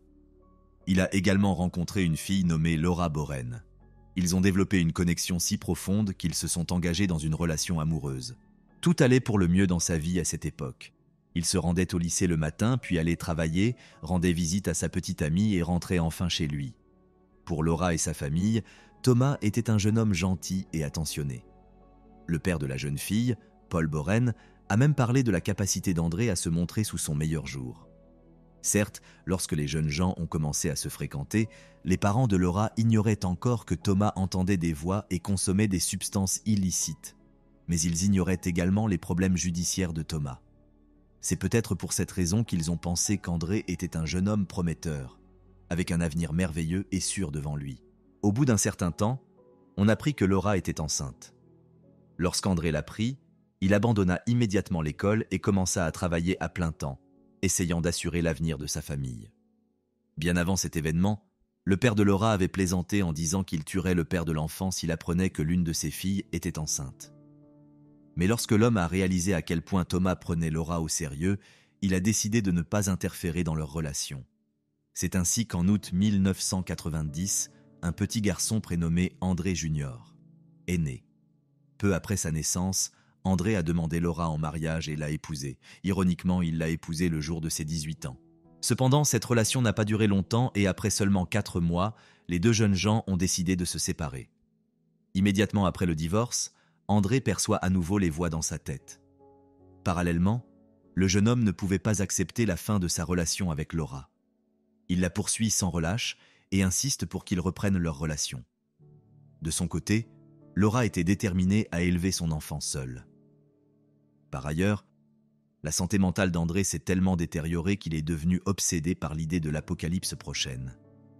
Malgré cela, les parents de Laura ont d'abord continué à considérer Thomas comme un membre de leur famille. Mais très vite, la situation a changé, et le père de Laura a réalisé à quel point il était malade. Il a notamment décidé qu'il était possédé par un démon. Il s'est donc rendu dans son ancienne église pour tenter de l'exorciser. Parallèlement, le jeune homme a retrouvé un emploi. Mais même après cela, il est venu plusieurs fois voir son employeur pour lui dire qu'il ne voulait plus vivre. En janvier 2003, Thomas est allé vivre avec son frère Brian, qui sortait alors d'un hôpital psychiatrique. Ils ont vécu ensemble dans une caravane pendant un certain temps, bien qu'ils ne fussent pas très proches. Plus tard dans le mois, les jeunes hommes ont commencé à se disputer au sujet de la musique qu'écoutait André. Brian a un jour plaisanté en disant qu'il renvoyait tous les mauvais esprits de l'endroit vers son frère. André vous dira qu'il en avait assez des plaisanteries de son frère et qu'il est allé dans la cuisine, a pris un couteau de 20 cm et l'a planté directement dans le corps de Brian. Lorsque les policiers sont arrivés sur les lieux, André était déjà debout au milieu de la pièce, les mains en l'air. Il a finalement été emmené en prison, où il est resté seulement 3 mois. Heureusement, Brian a survécu. Depuis, un peu plus de temps s'est écoulé et Laura a rencontré un autre jeune homme, Bryant Hughes. Environ 1 an après le début de leur relation, ils ont eu une fille qu'ils ont appelée Léa. Tout semblait alors bien se passer pour Laura, mais un nouveau problème est bientôt apparu. Bien que Laura ait rompu avec André il y a plusieurs années, ce dernier pense toujours qu'il doit se réconcilier avec elle. Parallèlement, le jeune homme n'était toujours pas sous traitement et Laura sentait sa santé se dégrader rapidement. C'est pourquoi elle a commencé à limiter le temps qu'André pouvait passer avec leur fils. Parfois, Laura disait à ses amis qu'elle avait l'impression que son ex-mari revivait la même journée sans cesse. Finalement, l'une de ses amies proches, inquiète de son état, a décidé de l'emmener dans une clinique psychiatrique. Lors de l'examen, André a déclaré qu'il ne supportait pas le son de sa propre voix et qu'il avait constamment envie de tout abandonner. Il a également confié qu'il se jetait sous un bus, au milieu de la route, dès qu'il sortait. L'un des professionnels de la clinique lui a alors conseillé de se rendre à l'hôpital pour se faire enregistrer, et a ajouté qu'il allait demander sa mise en détention d'urgence si André ne le faisait pas. Malgré l'avis du médecin, André ne s'est pas rendu à l'hôpital lors de sa sortie de la clinique. Par ailleurs, la police ne l'a pas emmené de quelque manière que ce soit. Le lendemain de sa visite à la clinique, l'un des parents d'André, qu'il avait toujours traité avec beaucoup de respect, est décédé des suites de complications causées par une maladie pulmonaire. Le jeune homme a été incroyablement dévasté par cette nouvelle, et peu après, lors des funérailles, il a confié à l'autre parent qu'il avait l'impression que quelque chose n'allait pas avec sa tête. Le 25 mars 2004, un peu plus tard, André s'est présenté à l'appartement où Laura vivait avec son nouveau mari et ses 2 enfants et a demandé à voir son fils. Toutefois, son état était si grave qu'il n'a pas pu entrer et il s'est effondré sur le seuil de l'appartement. Lorsqu'André a repris connaissance, Laura avait déjà réussi à se mettre en colère. Elle lui a donc ordonné de quitter les lieux. On sait qu'André a passé toute la nuit suivante sur le sol, le couteau appuyé contre sa poitrine. Le lendemain, sa mère, Rochelle Thomas, est allée le trouver chez lui. Lorsqu'elle l'a vu dans cet état, elle l'a immédiatement emmené aux urgences. André lui-même a expliqué son geste par son désir sincère d'aller au paradis. L'une des infirmières a toutefois remarqué que le jeune homme souffrait d'une grave psychose. Elle en a informé le médecin, qui a ordonné son hospitalisation. Mais lorsqu'il est retourné au service, le jeune homme avait disparu. Le 27 mars de la même année, André, âgé de 21 ans, retourne dans l'appartement où vit son ex-femme.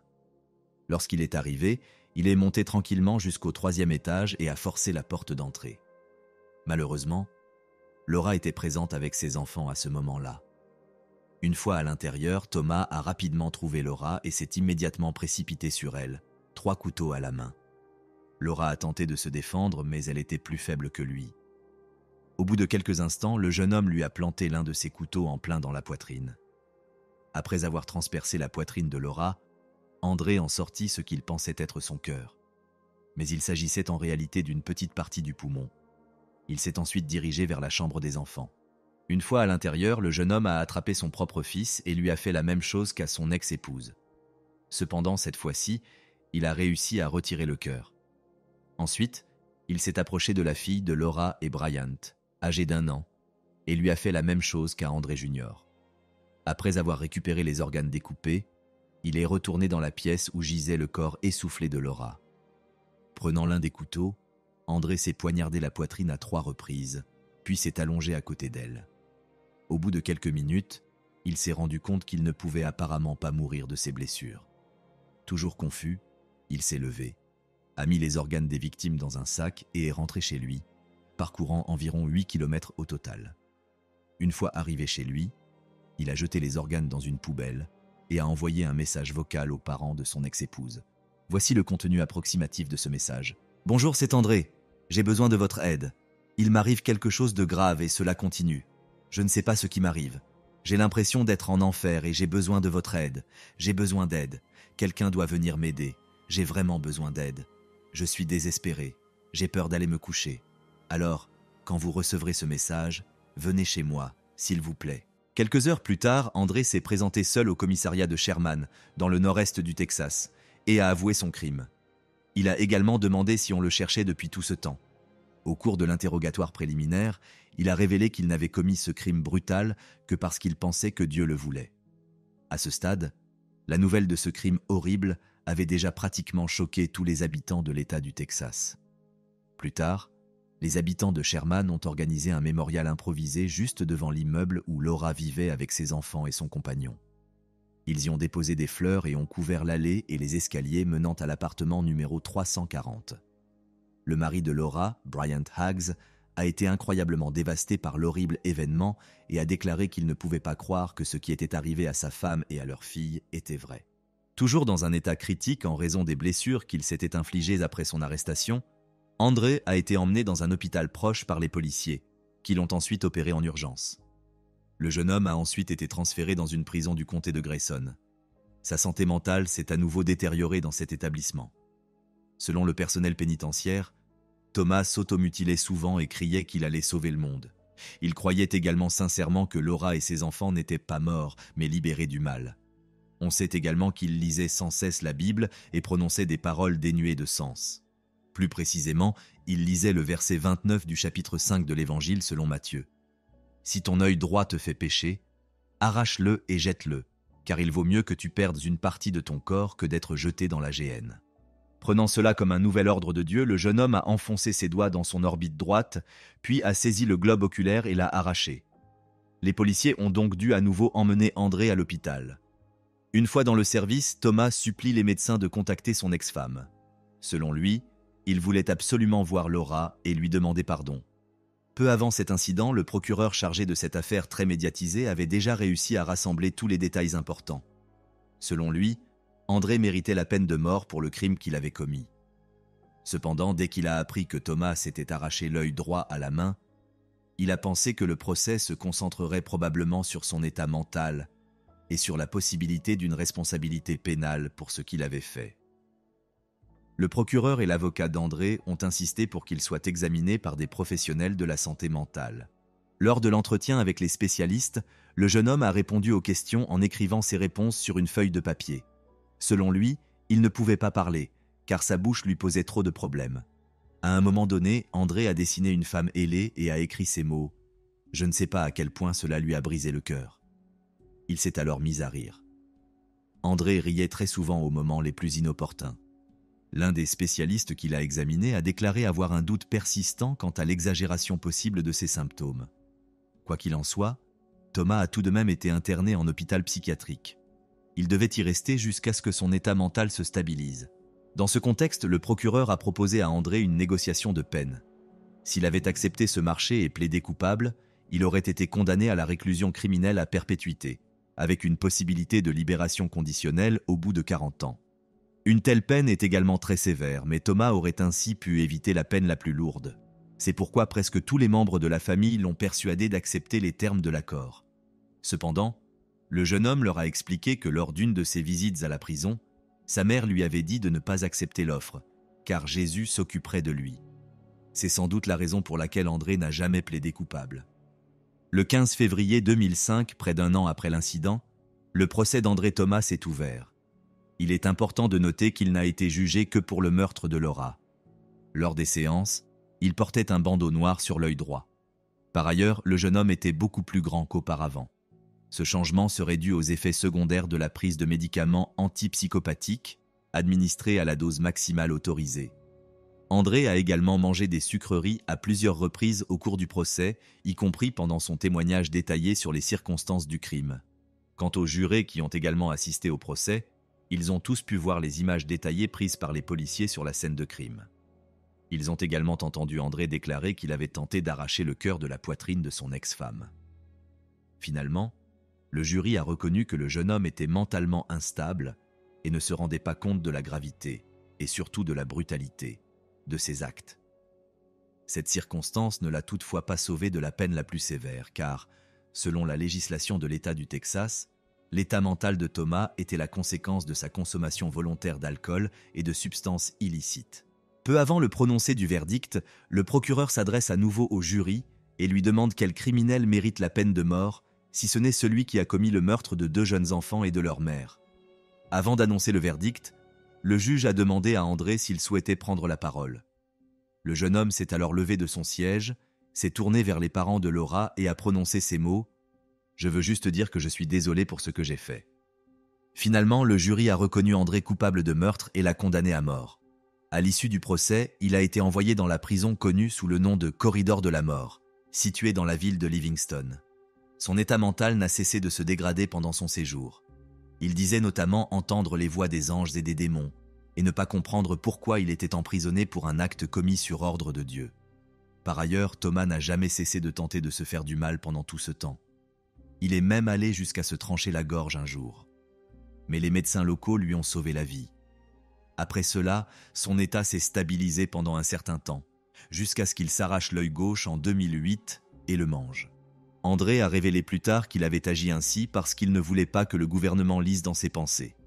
Ce faisant, il a demandé aux responsables de la prison d'exiger des autorités qu'elles lui rendent son premier globe oculaire, qu'il avait également arraché, car il était toujours convaincu qu'elles l'avaient en leur possession.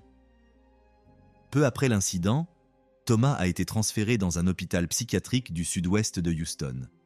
Selon les experts, il croyait toujours que Laura et ses enfants étaient en vie parce qu'il pouvait les voir même sans ses yeux. André a également insisté sur le fait qu'il avait extrait leur cœur pour les libérer du mal. Lors des rares visites de ses proches, André leur a confié qu'il rêvait sans cesse de choses qu'il ne pourrait plus jamais faire, comme conduire une voiture ou regarder des tableaux. Lorsqu'un de ses proches lui a demandé pourquoi les autorités voulaient l'exécuter, André a répondu que c'était à cause de son destin important, qui pouvait l'élever. Selon lui, le fait qu'il soit noir représentait un désavantage pour les autorités. La peine de mort d'André était prévue pour le 5 avril 2023, mais je ne dispose d'aucune information sur son exécution.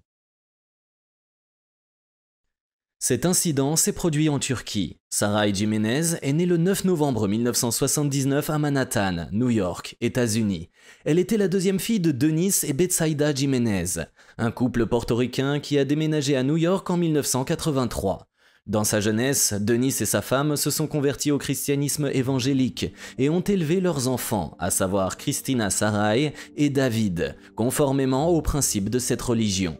Chaque dimanche, la famille fréquentait avec discipline l'église chrétienne pentecôtiste de Staten Island, où le révérend John était pasteur. Tous les membres de la famille Jimenez étaient très proches, mais il faut souligner qu'un lien particulier existait entre Betsaida et ses filles. Ils étaient littéralement inséparables et passaient tout leur temps ensemble, car ils se considéraient non seulement comme membres de la même famille, mais aussi comme amis. Saray se distinguait principalement par son caractère insouciant. Dès son plus jeune âge, elle a montré un caractère rebelle et aventuriste. En même temps, elle aimait Dieu, respectait l'autorité inconditionnelle de ses parents et était également juste et honnête. Ce sont ces qualités qui l'ont façonnée en tant que personne dès son plus jeune âge.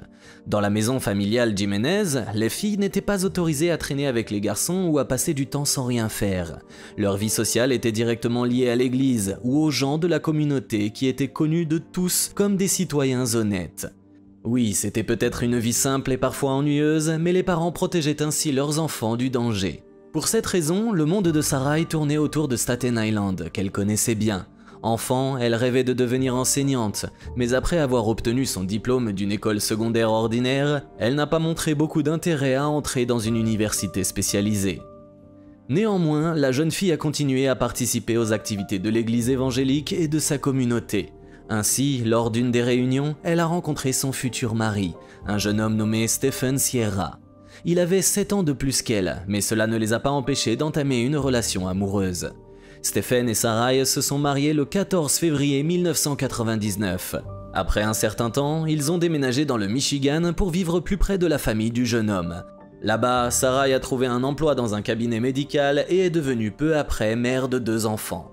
En 2004, la famille déménage à Silver Lake, où elle s'installe dans un modeste appartement bourgeois situé à 15 minutes de la maison des parents de la jeune fille. Selon les données disponibles, ce fut une période assez difficile dans la vie des époux. Ils n'avaient aucune source de revenus régulière et leur dette de carte de crédit augmentait de jour en jour. En même temps, Stephen et Sarai étaient tous deux des parents merveilleux. Ils se sont toujours efforcés de faire en sorte que leurs enfants grandissent heureux et n'aient besoin de rien. Au fur et à mesure que les enfants grandissaient, le couple essayait d'aménager ses horaires de travail de manière à ce que l'un d'eux puisse toujours être à la maison. Cela leur a permis de s'impliquer personnellement dans l'éducation de leurs enfants avant qu'ils n'aillent à l'école. Bien que cette pratique se soit poursuivie à l'avenir, Sarai, quant à elle, a trouvé un emploi stable comme réceptionniste dans un cabinet de chiropracteur. Stephen, à son tour, travaillait comme chauffeur d'autobus pendant le soir. Quand Sarai a eu 30 ans, des rêves de projets qu'elle avait reportés depuis si longtemps se sont réveillés dans son esprit. La jeune fille a décidé qu'il était temps pour elle de reprendre ses études et est entrée à l'université de Staten Island pour obtenir un diplôme de psychologie. Cependant, durant ses études, sa voix intérieure lui disait qu'elle devait concentrer son attention sur une autre passion, à savoir la photographie. En conséquence, la jeune fille a abandonné l'idée de devenir psychologue et a rejoint la communauté de photographie appelée Made in New York. Faisant partie de personnes partageant les mêmes idées, Sarai a parcouru les rues et les avenues de la ville et photographié paysages et architecture, perfectionnant progressivement ses compétences.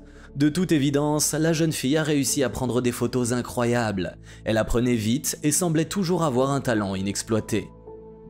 En janvier 2012, la jeune fille a créé un compte sur un réseau social où elle publie régulièrement son travail réalisé les années précédentes. Le succès est venu immédiatement. En quelques semaines seulement, elle a gagné plusieurs milliers de nouveaux abonnés. Tous ont parlé de manière flatteuse de ses photographies et l'ont encouragée à ne pas s'arrêter là. Du jour au lendemain, Sarai n'était plus une photographe anonyme. Ses œuvres ont attiré l'attention d'hommes et de femmes de différentes régions du monde. Abasourdie par une telle réaction, la jeune fille a invité ses collègues photographes à partir en voyage à la recherche de lieux qui leur permettraient de prendre les photos les plus insolites et mémorables. Son intérêt particulier était pour les monuments historiques et les structures architecturales anciennes. C'est ainsi qu'un débat a commencé dans la communauté de la photographie sur la destination de voyage à choisir. En conséquence, après avoir entendu parler de la richesse de l'architecture d'Istanbul, Sarai a rapidement pris une décision. Elle avait déjà entendu parler à plusieurs reprises de sites touristiques de la ville tels que le pont de Galata et la Corne d'Or. Son amie d'enfance Magdalena était censée l'accompagner dans cette aventure, mais ayant perdu sa source de revenus, la jeune fille a été contrainte d'abandonner le voyage. Cette nouvelle n'a pas empêché Sarai de réaliser son rêve. La jeune fille sentait qu'elle pouvait embrasser le monde entier et n'avait peur de rien. Lorsque Stephen et les autres proches de la photographe ont appris que son amie ne pourrait pas l'accompagner lors du voyage, ils lui ont suggéré de reconsidérer ses projets. Mais pour Sarai, c'était impensable. Il était déjà trop tard pour refuser. Et en plus, elle avait déjà loué une chambre à Istanbul et avait également accepté de photographier à Amsterdam et à Munich. En d'autres termes, la jeune fille était sûre qu'elle n'aurait aucun problème. Pour rassurer ses proches, elle a promis de garder contact régulièrement et de les informer de tous les détails du voyage. Elle leur a également assuré qu'elle enverrait des photos de tous les endroits qu'elle visiterait et qu'elle appellerait certainement en cas d'urgence. Alors que Sarai était enthousiasmée par tout ce qui lui arrivait, son mari a publié des textes sur les réseaux sociaux montrant ses inquiétudes quant à la perte de contrôle de sa relation avec sa femme. Ainsi, dans certains articles, Stephen a déclaré qu'il comprenait qu'il devait travailler sur son mariage, et dans d'autres, il a laissé entendre qu'il considérait sa femme comme infidèle. Le 28 décembre 2012, un homme écrivait qu'il ne fallait pas tromper même si l'on était dans une relation malheureuse. Selon lui, seul un mariage dans lequel les partenaires peuvent tout se dire sans secret ni mensonge pourrait être considéré comme un véritable mariage. Il ressort des textes publiés que Stephen ne se sentait pas aimé et croyait que sa femme l'utilisait. Selon lui, les gens existaient pour être aimés et les choses existaient pour être utilisées. Ainsi, selon Stephen, la principale raison du chaos dans le monde était que les choses reçoivent de l'amour, mais que les gens, au contraire, sont utilisés. Le 7 janvier 2013, Saray monta à bord d'un avion à destination d'Istanbul. Une fois arrivée en ville, la jeune fille a d'abord tenu sa promesse de tenir son mari et sa famille informés de tous ses déplacements. Elle a envoyé plusieurs SMS, accompagnés de quelques photos, et a expliqué où elle irait ensuite. Elle comprenait que ses proches étaient inquiets et elle voulait ainsi leur montrer que tout allait bien pour elle. Comme Saray avait un budget limité, elle a dû séjourner dans un hôtel situé dans un quartier pauvre et dangereux de la ville. Dès le premier jour de son séjour à Istanbul, la jeune fille a commencé à errer dans les rues de la ville. Elle a pris des photos de toutes les attractions de la ville et des endroits simplement intéressants. Et à la fin de la journée, elle les a publiées sur son profil. L'un de ceux qui ont encouragé la jeune fille à visiter Istanbul était un certain Taylan, un homme de 30 ans. Saray l'a rencontré 4 mois avant le voyage, mais pendant cette courte période, ils sont devenus vraiment proches. C'était comme s'ils se connaissaient depuis toujours. Ainsi, avec Taylan, Saray a examiné certains sites touristiques de la ville et les jours où elle ne l'a pas rencontré, elle était accompagnée d'autres personnes dont les noms n'étaient pas mentionnés dans les sources officielles. Dans le même temps, la jeune fille se promenait souvent seule et rencontrait des habitants locaux qui lui donnaient tel ou tel conseil pour visiter des sites intéressants mais non touristiques. La ville avait beaucoup de textures qui ont certainement attiré toute l'attention de Saray. Même si elle n'avait pas beaucoup de temps pour tout gérer, elle a essayé de profiter au maximum de son séjour. Après un certain temps, la jeune fille a contacté l'un de ses abonnés des Pays-Bas et, en accord avec lui, s'est rendue à Amsterdam. Le 15 janvier, un jeune homme de 31 ans a rencontré une jeune fille à l'aéroport et l'a gentiment hébergée chez lui pendant 4 jours. Saray a donc réalisé un autre rêve et capturé la beauté de la ville, ainsi que les célèbres canaux, pour lesquels elle avait un intérêt particulier. Après 4 jours dans la ville des canaux, la photographe s'est envolée pour Munich pour une visite d'une journée, puis, après un petit tour et quelques jolis clichés des rues pavées de la ville, elle est revenue à Istanbul. De retour en Turquie, Saray prévoyait de prendre d'autres photos. Le 20 janvier, son ami Taylan l'accompagne sur les lieux nécessaires. Après avoir terminé le travail, les jeunes se sont rendus dans un bar situé non loin de l'endroit où séjournait la jeune fille. Le lendemain, à la veille de son départ, Saray est sortie seule car elle avait encore besoin de photos du pont de Galata. Saray n'avait jamais été absente de chez elle aussi longtemps. Les filles proches d'elle lui manquaient beaucoup et attendaient avec impatience son retour. Ils ont suivi son parcours sur les réseaux sociaux, dont la dernière photo a été publiée le 20 janvier. Le même jour, elle a envoyé un texto à Denis, son père, pour lui rappeler son numéro de vol et son heure d'arrivée. Au même moment, elle envoie le dernier message d'Istanbul à sa sœur, précisant qu'elle serait chez elle. Le 21 janvier, la jeune fille devait quitter la Turquie et arriver aux États-Unis tôt le matin du 22. Ce jour-là, à l'aube, le père de Saray s'est dépêché d'arriver tôt à l'aéroport de Newark, dans le New Jersey. Le vol convenu est arrivé à l'heure prévue, mais elle ne s'est jamais présentée à l'aéroport. L'homme bouleversé s'est rendu au bureau de la compagnie aérienne où sa fille était censée voler, mais on lui a dit que la jeune fille ne s'était pas enregistrée pour le vol. Cette nouvelle le paralysa littéralement. Ce n'était tout simplement pas logique. Sa fille a été en contact pendant tout le voyage et l'a soudainement laissée sans information sur l'endroit où elle se trouvait. En quête de réponse, le mari de la jeune fille disparue a appelé l'hôtel où elle séjournait. Le directeur l'a informé que les documents et effets personnels de Saray se trouvaient toujours à l'hôtel. L'employé de l'hôtel a également déclaré à Stephen qu'il avait vu la jeune fille pour la dernière fois le dimanche 20 janvier alors qu'elle sortait manger. L'homme a décidé qu'il pouvait trouver des indices sur les allées et venues de sa femme sur ses réseaux sociaux, et comme il avait tous les mots de passe, il s'est facilement connecté à ses comptes. En cherchant telle ou telle information, Stephen tombe sur une correspondance entre sa femme et son ami Taylan. En conséquence, l'homme, inquiet de l'absence de Saray, a contacté son ami et lui a demandé de l'aider dans ses recherches. Taylan a déclaré qu'il ne l'avait pas vue depuis le dimanche 20 janvier. Selon lui, le lendemain, elle lui aurait écrit un dernier message, lui demandant de l'accompagner pour visiter le pont de Galata. Cependant, son téléphone a ensuite été éteint et l'homme n'a pas pu la contacter. Depuis, il ne communique plus. En conséquence, Stephen a demandé à Taylan de contacter les autorités locales et de signaler la disparition de Saray. La famille de la jeune fille, à son tour, a signalé sa disparition à l'ambassade américaine située à Ankara. À la suite de cet appel, l'ambassadeur a rencontré les autorités turques et leur a demandé leur aide pour localiser le citoyen américain. Le 26 janvier, la police d'Istanbul a créé une unité spéciale pour rechercher l'américaine. De plus, les informations concernant sa disparition ont été largement couvertes par les médias locaux. Les proches de Sarai étaient désespérés. Ils ont décidé qu'ils devaient observer l'enquête de leurs propres yeux. Ainsi, le 28 janvier, Deniz et son beau-frère Stephen partent pour la Turquie. Ils étaient déterminés et espéraient retrouver la jeune fille saine et sauve. Les enquêteurs impliqués dans cette affaire devaient établir le cercle de personnes avec lesquelles la jeune fille communiquait au cours de son voyage. Pour faciliter l'enquête, Stephen a donné aux autorités les mots de passe de tous les comptes de sa femme, ainsi que sa messagerie électronique. Les détectives ont rapidement découvert que le téléphone portable de Sarai avait été réactivé plusieurs jours après sa disparition. Cela a renforcé les espoirs de la famille de retrouver la jeune fille vivante. Outre les autorités locales, diverses organisations civiles se sont jointes à la recherche de l'américaine, parmi lesquelles l'association des familles de personnes disparues. Ils se déplaçaient régulièrement dans la ville, interrogeaient les gens et distribuaient des photographies de la jeune fille.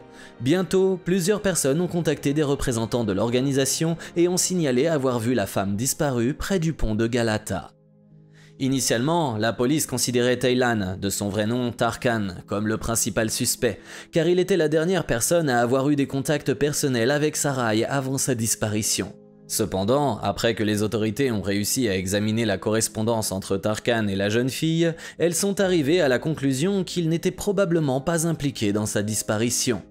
Au fur et à mesure que les détectives avançaient dans l'enquête et étudiaient les mouvements de Sarai pendant son voyage, ils commencèrent à se poser de plus en plus de questions sur les véritables raisons qui avaient amené la jeune fille à Istanbul. Cette affaire est devenue un véritable mystère, et pour la résoudre, la police turque et le FBI ont décidé d'unir leurs forces. Ainsi, les employés des deux services ont concentré leur attention sur les lieux visités par Sarai pendant tout le voyage et le dernier jour. Ainsi, les employés enquêtant sur cette affaire ont découvert que le 21 janvier, la jeune fille portait une veste en cuir marron et un foulard rouge. Sur la base de ces indices visuels, ils ont commencé à la rechercher à l'aide d'images et de vidéos capturées par le système de surveillance de la ville. En conséquence, les détectives ont découvert que Sarai était entrée dans Eminönü, le principal centre touristique d'Istanbul. Après cela, ils l'ont aperçue sur la route côtière menant au cap séparant la Corne d'Or de la mer de Marmara. Là, ils l'ont perdue de vue. En conséquence, les policiers se sont rendus sur place pour trouver d'éventuels témoins ayant vu la jeune fille. Sur place, les enquêteurs ont émis l'hypothèse que Sarai photographiait quelque chose dans la zone des murs de la vieille ville. Puis ils ont eu l'idée qu'elle pourrait prendre le train puisqu'une nouvelle ligne de métro venait d'ouvrir à Istanbul. C'est cette réflexion qui a conduit l'enquête à obtenir des informations clés pour résoudre l'affaire. Le même jour, les policiers ont interrogé l'un des agents de service responsables du système de vidéosurveillance du métro. Il a dit avoir vu une jeune fille similaire marchant près des voies ferrées. Après avoir entendu cette information, les enquêteurs ont commencé à visionner les enregistrements des caméras de surveillance. Peu de temps après, ils ont découvert des images dans lesquelles ils pouvaient voir une jeune fille qui, à tout égard visuel, ressemblait à Sarai. Les images suivantes montrent comment un homme s'est approché d'elle et un instant après, lui a porté une série de coups. Après avoir visionné les images, une opération de recherche intensive a commencé, qui a duré plusieurs heures jusqu'à ce qu'un des agents retrouve le corps sans vie de l'américaine. Une couverture a été trouvée à proximité dans laquelle, selon les enquêteurs, le corps était enveloppé. Les experts estiment que Sarai est décédée 12 jours avant sa découverte. Lors d'une conférence de presse tenue après la découverte de la dépouille de la jeune fille, le chef de la police d'Istanbul a déclaré aux journalistes que, selon lui, la mort avait été causée par un coup porté à la tête. Le responsable a également suggéré que Sarai avait été tuée ailleurs et que son corps avait ensuite été caché là où elle avait été retrouvée par la police. La victime portait une chaîne, des boucles d'oreilles et un bracelet en or, ce qui semblait exclure le vol comme mobile du crime. Cependant, la veste en cuir, le téléphone et la tablette manquant suggèrent le contraire. Lors de l'autopsie, les médecins légistes ont découvert des traces de peau et de poils sous les ongles de la victime. Cela indiquait qu'elle essayait de repousser son agresseur. En plus du traumatisme crânien précédemment confirmé, Sarai présente des blessures graves au torse et à la cuisse droite, ainsi que des contusions aux jambes et une blessure au menton. À ce stade de l'enquête, les autorités ont obtenu une ordonnance du tribunal pour procéder à une série de tests ADN. Au total, 23 personnes ont été testées. Tous ont eu des contacts avec la victime d'une manière ou d'une autre lors de son déplacement. Ainsi, les enquêteurs ont recherché des correspondances avec les marques trouvées sur le corps de la jeune fille et d'autres preuves. Au final, tous les résultats se sont révélés négatifs. Pendant ce temps, des policiers en civil recherchaient des suspects dans la zone où le corps avait été retrouvé. En plus de mener des entretiens avec des individus suspects, ils ont examiné les enregistrements des caméras de vidéosurveillance. Entre autres choses, une recherche de preuves a été effectuée à l'aide de chiens renifleurs, mais cela n'a également donné aucun résultat. Dès que l'on a appris que le corps de Sarai avait été retrouvé, les membres de sa famille ont été encerclés par la presse américaine. La disparition de la jeune fille a attiré l'attention du public et a suscité un véritable écho dans le domaine de l'information. Tout le monde voulait des réponses sur ce qui était arrivé aux citoyens américains. Ses parents n'avaient tout simplement pas assez de force pour cela, mais ils ont quand même accepté de rencontrer des représentants des médias. Jusqu'alors, les enfants de la victime, qui n'avaient pas été spécifiquement informés de la disparition de leur mère, ignoraient également son décès. Leur père, Stephen, ne leur annoncera la tragique nouvelle qu'à son retour d'Istanbul. Jusqu'au dernier moment, la famille de Sarai était sûre qu'elle serait retrouvée saine et sauve. C'est pourquoi la nouvelle de sa mort était inattendue et douloureuse. Cependant, selon les proches de la jeune fille, ils remercient Dieu que son corps ait été retrouvé et ramené à la maison. Parmi ceux qui ont manifesté leur soutien à Sarai, il y avait le membre du congrès de Staten Island, Michael Green. Il était un ancien agent du FBI et son expérience lui disait que les détails de cette affaire seraient tôt ou tard connus. Cette confiance était principalement due au fait que le FBI était activement impliqué dans l'enquête. Magdalena, l'amie de Sarai, s'est reproché de ne pas avoir pu l'accompagner pendant le voyage. Peut-être que si elle l'avait accompagnée, la fille aurait survécu. Magdalena a noté qu'elle est restée en contact avec son amie tout au long du voyage. Selon elle, Sarai avait toujours confiance en elle et était également fière du résultat du travail accompli.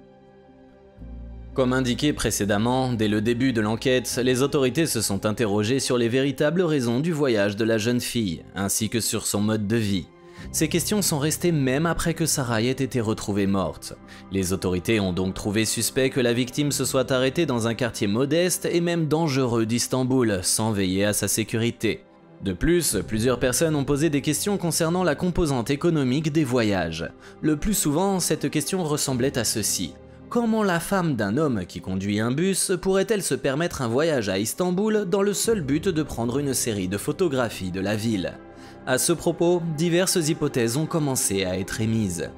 À cet égard, diverses hypothèses ont commencé à immerger, selon lesquelles les vols vers Amsterdam et Munich pourraient faire partie d'un travail pour l'Agence centrale de renseignement des États-Unis, connue dans le monde entier sous le nom de CIA.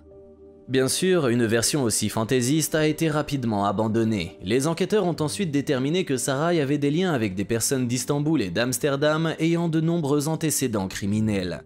Pour cette raison, il a été suggéré que la jeune fille pourrait être impliquée dans la distribution de substances interdites. Cependant, cette version semblait également intenable. Si la jeune fille avait vraiment été impliquée dans une entreprise aussi louche, elle aurait eu une somme d'argent importante. Au lieu de cela, au milieu de son voyage, elle n'a tout simplement plus d'argent et son mari a dû lui envoyer 500 $ pour couvrir diverses dépenses.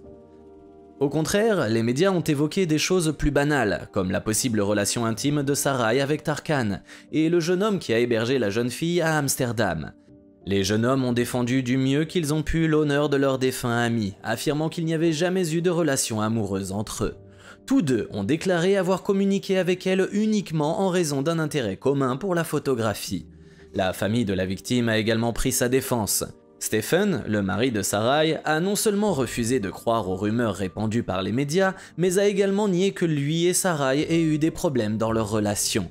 L'homme a déclaré que même si sa femme lui était infidèle, il se remarierait avec elle s'il en avait l'occasion. Le frère de Sarai, David, a également écrit sur sa page de réseau social que la jeune fille était partie en voyage à cause de sa passion pour la photographie.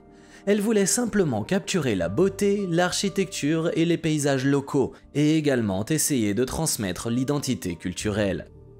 Parmi ceux qui ont parlé de l'affaire se trouvait Kathleen Comiskey, professeure à l'université de Staten Island, où Sarai a étudié. Selon elle, l'émergence de diverses théories farfelues sur les véritables objectifs du voyage s'explique par le fait qu'il n'y avait tout simplement aucune information sur l'avancement de l'enquête. C'est pourquoi les médias se sont si rapidement remplis d'hypothèses diverses sur le comportement douteux de la jeune fille et ses liens avec des activités illégales. Kathleen a notamment souligné que, de son point de vue, Sarai ne pouvait pas évaluer correctement le danger de son séjour à Istanbul en raison des relations qu'elle avait nouées avec les membres de sa communauté sur les réseaux sociaux. Le professeur pensait que faire partie d'une communauté en ligne donnait souvent aux utilisateurs le sentiment qu'ils n'étaient pas seuls, peu importe où ils se trouvaient. Cela a changé leur perception du risque. À Istanbul, le père et le mari de la jeune fille décédée ont accepté de restituer sa dépouille aux États-Unis. Turkish Airlines a gentiment proposé de couvrir tous les frais et de livrer gratuitement le cercueil à New York. Avant d'atterrir à l'aéroport d'Atatürk, les proches de la jeune fille ont serré dans leurs bras les responsables du consulat américain et la police turque en signe de sincère gratitude. Le reste de la famille les attendait déjà à la maison. De retour chez eux, les proches de Sarai ont commencé à se demander comment ils pourraient couvrir les frais funéraires et autres dépenses liées au décès de la jeune fille. Alors, sans hésiter, ils ont eu l'idée de créer un site internet sur lequel étaient postées des photographies inédites du photographe, dont certaines prises pendant le voyage. Les photographies publiées ont été vendues à des prix allant de 3,99$ à 8 000 $ américains. La réponse a été si positive que les bénéfices ont pu couvrir toutes les dépenses associées aux funérailles. Sur les réseaux sociaux, les proches de Sarai ont remercié tous les acheteurs et les personnes qui ont fait des dons anonymes pour leur soutien. En outre, ils ont annoncé qu'à partir de maintenant, l'argent récolté grâce à la vente des photographies serait destiné aux besoins des enfants de la jeune fille. Les funérailles de Sarai ont eu lieu dans une église chrétienne pentecôtiste de Staten Island, le même endroit où son pasteur, John, l'a rencontrée pour la première fois lorsqu'elle était enfant. Pour lui, ce fut l'un des services les plus difficiles de sa vie, car Sarai et sa famille sont devenus des personnes véritablement spéciales pour l'ensemble de la communauté. Plus de 200 personnes ont assisté au service. Ils ont tous glorifié la défunte jeune fille et ses proches. Les fidèles ont cité des paroles de la Bible pour renforcer leur foi qu'ils renverraient un jour les granges. Leur seule consolation était la pensée qu'elle se trouvait dans un monde meilleur. Au cours de la cérémonie, le pasteur John s'est adressé aux enfants de la jeune fille, leur disant qu'un jour ils seraient comme leur mère et qu'ils pourraient également voir sa présence à chaque fois. Ils se regardèrent dans le miroir.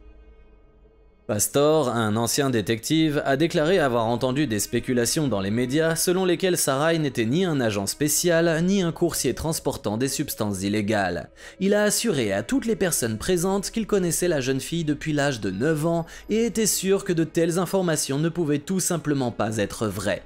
À la fin des funérailles, la dépouille du défunt a été enterrée au cimetière Silvermount à Staten Island. Stephen, le mari de la jeune fille décédée, trouva bientôt la paix. Il n'a jamais été d'accord avec les déclarations de son entourage selon lesquelles sa relation avec sa femme traversait une grave crise lorsqu'elle s'est rendue à Istanbul. Ses paroles adressées à Sarai étaient toujours pleines d'amour et de chaleur. Il dit qu'il avait beaucoup de questions à poser au Seigneur et qu'il était inquiet en l'absence de sa femme. La mort de la jeune fille a laissé à jamais un vide dans son cœur. Pendant que la famille et les amis disaient au revoir à Sarai, les autorités turques ont réussi à retrouver un suspect potentiel. Il s'est avéré qu'il s'agissait d'un sans-abri de 46 ans nommé Tassali. Selon les forces de l'ordre local, le suspect avait déjà été arrêté par la police à 2 reprises pour vol et violation de la loi sur le port d'armes. Pendant plusieurs mois, la police a tenté d'arrêter Tassali pour l'interroger, suggérant que c'était lui qui avait mené l'attaque contre Sarai. Cependant, l'homme aurait fui Istanbul. Quelque temps plus tard, l'agence de presse officielle turque a rapporté que la police avait arrêté les frères du suspect, qui vivaient dans le nord de Kaboul. L'un des détenus a déclaré avoir parlé avec Tassali il y a plusieurs jours. Selon lui, l'homme a emprunté de l'argent à quelqu'un pour acheter un ticket de bus, puis se rendre dans la province de Hatay, frontalière avec la Syrie. Plus tard, on a appris qu'un groupe de travail créé par la police turque s'était rendu dans la province mentionnée précédemment, mais n'avait jamais pu atteindre Tasalli. Selon les informations disponibles à l'époque, le suspect aurait réussi à s'enfuir vers le territoire syrien. Depuis qu'une crise a éclaté dans les relations entre la Turquie et la Syrie en 2001, les recherches ultérieures du criminel sont devenues presque impossibles. Ainsi, les autorités locales ont perdu tout espoir de capturer rapidement l'homme responsable du meurtre de l'américaine. Cependant, peu de temps après, la police a reçu un appel qui a complètement changé le cours de l'histoire. Selon une version, Tasalli lui-même s'est rendu aux autorités et a avoué le crime. Selon une autre version, le suspect aurait été arrêté lors d'une fouille massive à la frontière des deux États. L'homme a déclaré qu'au départ, il n'avait pas prévu de s'enfuir et qu'il était resté à Istanbul, mais que lorsque tous les médias imprimés locaux ont parlé de la découverte du corps de la jeune fille, il a décidé de partir pour la Syrie. Au moment de son arrestation, Tasalli portait un pantalon de camouflage et des bottes militaires presque neuves. De plus, il a été blessé par balle à la jambe. Entre autres, il a déclaré qu'en Syrie, il avait combattu pendant un certain temps aux côtés des rebelles pendant la guerre civile, jusqu'à ce qu'il soit blessé. C'est alors que l'homme décide de retourner en Turquie et de se rendre aux autorités locales. Lorsque Tasalli a été interrogé pour reconnaître les circonstances de la mort de Saray, il a déclaré avoir vu une jeune fille prendre des photos de quelque chose sur son téléphone. Selon lui, il voulait la voler, mais avant cela, il avait tenté d'embrasser la victime. Elle a commencé à résister et a frappé l'homme entre les sourcils avec son téléphone portable, lui faisant saigner du nez.